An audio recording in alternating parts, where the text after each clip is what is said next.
Do you ache to create, yet for some reason struggle to actually get your paints out? It might be for a different reason than you think.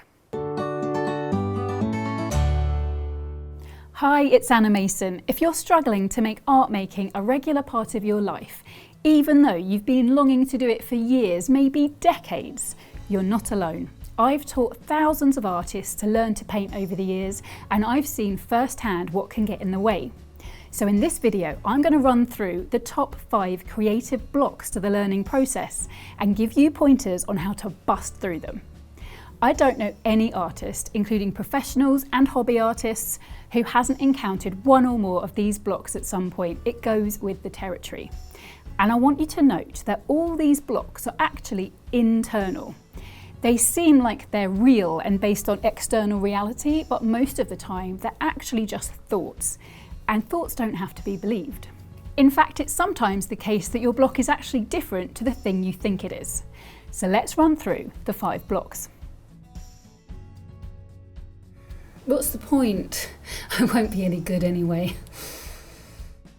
If you've struggled to learn to draw or paint for a while, you can start to question why you should bother. This often comes from a perfectionistic mindset where you feel that unless you're going to be brilliant, even on your first attempt, then you just should give up completely. Actually, you need to flip this thinking on its head. Painting should be about enjoying the process, having fun, enjoying the feel of the brush and the sight of the marks that you make on the paper. Of course, you want your paintings to look good, but just as you wouldn't expect yourself to be fluent in a language the day you decided to learn, you need to remember that learning comes through repeated doing.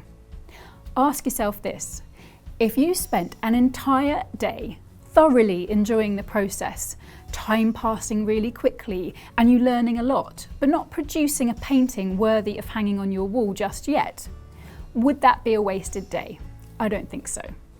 Doing something enjoyable and just for fun has been proven to reduce stress and improve health. Far from a waste. So the question becomes, can you come to enjoy painting without being fixated on the result? You are, after all, learning. It is possible, and it's what little children do all the time. It requires trust in the process of learning, knowing that you will improve with practice, and crucially, it requires you to treat yourself with compassion. So, the key to overcoming block 1 is enjoying the process is more important than the final result. I don't have enough time. This little gem, we've all been there. And I think that most of us agree that modern life feels really busy. And it's true that lots of us do lead genuinely busy lives. But unless you've got serious caring responsibilities or are working 3 jobs, it's quite likely that you could weave art making into the fabric of your life if you really felt motivated to. Especially if you find yourself scrolling on social media or binge watching on Netflix. I always thought that it was a lack of time that was stopping me from painting until I discovered botanical painting and I got all fired up. Suddenly I felt inspired and I found myself painting an hour before work, 2 hours after work, and several hours each weekend. You don't need to go to those lengths, but it's worth remembering that watercolor is perfect for fitting around other activities. You can dip in for 30 minutes here or there. It's even easier if you're able to leave your paints out in a specific place. When you have a project on the go, it can have a magical gravitational pull on you, which can help you keep momentum up once you begin. Almost everyone can find 30 minutes a day or an hour or 2 a week within their schedule. And scheduling is what really works. So key to overcoming block 2 is make sure you schedule your painting sessions so you know what you're doing when. If it's not scheduled, it won't happen. I don't know what to paint. You know you want to paint, but when you think about what you'd like to paint, your mind goes entirely blank. Your inspiration is nowhere to be seen. Or perhaps you get inspired by things that you see in nature, like flowers in your garden. But when you sit down to paint, you can't see them in your imagination. If, like me, you enjoy painting things as you see them with lots of detail, you really need a subject there in front of you to observe, draw and paint. Finding something to inspire you on the day you want to paint can be tricky. It's here that photos become our friends. Nowadays, the camera on your phone or a cheap digital camera is capable of capturing great images with amazing detail. So start taking photos of subjects that inspire you when you see them. That way you'll build up a library of images that you can use to paint from. Oh, and the paradoxical thing about inspiration is that you think that you need to wait for it to strike in order for you to be able to make art. But just by getting on and painting anything, you somehow open yourself up to be inspired and the ideas begin to flow. As Nature Studio member Wendy put it, painting teaches you to see, and when you see, you start to find things that you want to paint wherever you look. Key to overcoming block 3 then is photos are your friend when it comes to getting inspiration to paint, and so is just painting anything. I don't know how to start. Okay, so you've decided to spend the morning painting. You've got a photo you'd like to work from, you've got your paints out, you're looking at a blank sheet of paper. You feel yourself tense up. How do you start this? How does this blank sheet of paper transform into a finished painting that you're going to be pleased with?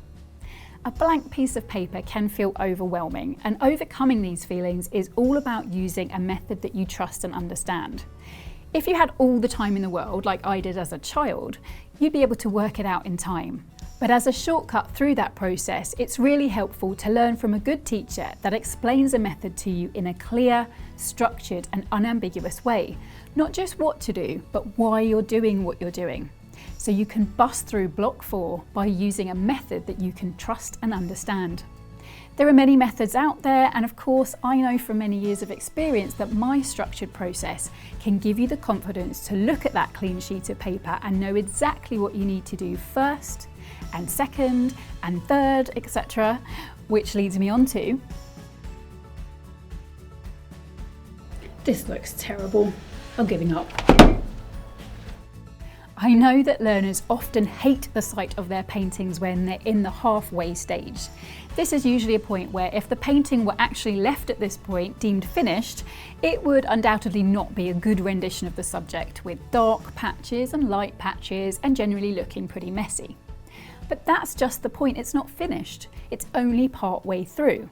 All paintings have to go through this stage, sometimes referred to as the ugly duckling stage, if they're ever to be completed and turn into a beautiful swan. The funny thing is that when I show learners my own part completed paintings, they think they look fine, just unfinished. But they don't apply the same forgiving and rational interpretation to their own work. It is always worth carrying on with your painting at this stage, and as you gain confidence in the method you're using, you'll begin to recognise the way that your paintings need to look along their journey and stop interpreting it as terrible or ugly. In fact, you can even start to enjoy the way they look as a promise of what's to come. So, to bust through this block, remember, when you're only part way through a painting, it's never going to look its best, so don't critique yourself before you've finished. Of course, breaking through these creative blocks is easier said than done because we can get so used to thinking in a particular way that it becomes ingrained. But I hope this video has given you some new ways of thinking that can help make these blocks a thing of the past. Thanks so much for watching, and good luck busting through your painting blocks. If you found this video helpful, like it, subscribe to Nature Studio TV, then come and join me for a set of hour-long classes that you can take for free at naturestudio.com. I can't wait to help you make painting a regular part of your life so that you can become the artist you were always meant to be.